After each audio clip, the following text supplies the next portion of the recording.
You know, in our crazy, fast-paced lives, convenience foods can feel like the ultimate shortcut, right? I'm talking frozen pizzas, instant noodles.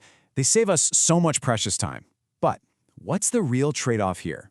Well, in this explainer, we're going to open up the pantry and find out just that. So, let me ask you this. Too busy to cook? Does that hit a little too close to home? Oh yeah, you've had a long day, you're just wiped out, and the idea of cooking a meal from scratch, it's exhausting. I mean, we've all been there. And that exact moment, that's when convenience foods swoop in to save the day. Okay, so here's our game plan. First up, we'll nail down what convenience foods actually are. Then, we'll get into the big trade-off. We'll take a tour of the different types you see in the store, figure out how to shop a bit more smartly, and finally, we'll talk about finding that all-important healthy balance. All right, let's dive right in. What are convenience foods really? I mean, the term gets thrown around a lot and it covers a huge range of products. So to get us all on the same page, let's start with a really clear definition. Okay, so at its heart, it's pretty simple. A convenience food is just any food product where some of the prep work has already been done for you. It's kind of a spectrum, you know? On one end, you have something simple like a pre-washed bag of salad, and on the other end, you've got a full-on frozen lasagna that you just pop in the oven. The one thing they all have in common? They're designed to save you time and effort. And look, you already know these guys. We're talking about those instant noodles you can whip up in 3 minutes flat. Canned soup, you know, a whole meal in a can. All those packaged snacks calling your name. Or the instant mixes for cakes and sauces. And yeah, even those big bags of frozen meat and veggies in the freezer aisle, yep, they all fall under this massive umbrella. But here's the thing. All that amazing convenience, it comes with a price. And nope, I'm not just talking about what's on the price tag. There's a really important trade-off that we've got to talk about. So let's break down the pros and cons.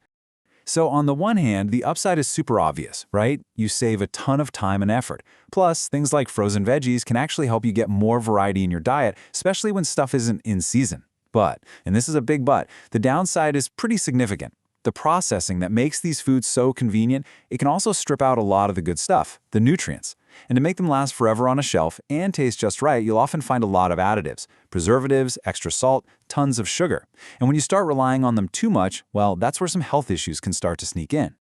Okay, so how do we make smarter choices? Well, it really helps to know what you're looking at when you walk down the supermarket aisle. So let's go on a quick tour of the 3 main types of convenience foods you're going to find.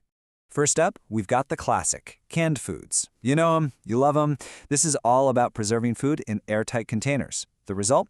They last forever on your shelf. Think soups, fruits, and lots of different kinds of vegetables.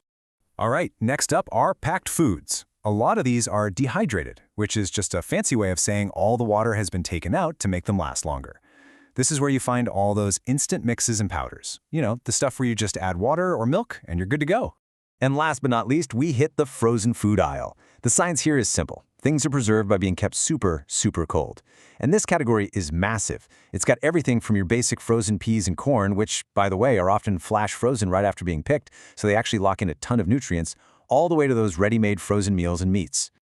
Okay, so we know the different types and we get the trade-offs. Now for the important part. How do we actually make better choices when we're at the grocery store? Let's put together a little pre-purchase checklist. Honestly, the #1 skill you need to develop is becoming a label reader. Seriously, before anything goes in your cart, just run through this quick mental checklist. 1. Look for any brand or quality marks, those little seals that show it meets safety standards. 2. Always check the manufacturing and expiry dates. 3, and this one is huge, scan the ingredients list. What's at the top? Is it real food, or is it a long list of sugar, salt, and things you can't pronounce? And number 4, just give the instructions a quick look to make sure you can actually, make it right. And listen up, because this is a non-negotiable, super important rule for food safety. Never ever buy damaged or bulging cans. It's not just a dent. A bulging can be a sign of some really nasty bacterial growth. We're talking botulism, which is a seriously dangerous type of food poisoning. If you see a can that's bulging or looks damaged, don't even think twice. Just leave it right there on the shelf. Okay, so you've bought it smartly, but your job isn't quite done yet. Once you get it home, you've got to use it safely. That means 1. Follow the instructions on the package carefully. 2. Store it properly, whether that's the pantry, the fridge, or the freezer. And 3, I'm going to say it again, avoid using anything that's past its expiry date. So, with all these tips and tricks, we land at the biggest question of all. How do we fit these foods into our lives in a way that's actually healthy? Well, it all boils down to one thing: making conscious choices. If you take away just one thing from all this, let it be this. Convenience foods are tools. They are incredibly powerful tools in your kitchen toolbox. But they're there to support your healthy diet, not to replace it. They're for that busy night, not for every night. The foundation should always be fresh, whole foods. So, I'm going to leave you with a question to think about. Convenience is a tool, a really powerful one. And now that you know the trade-offs and you know how to shop smarter, the power is completely in your hands. So, how are you going to use it?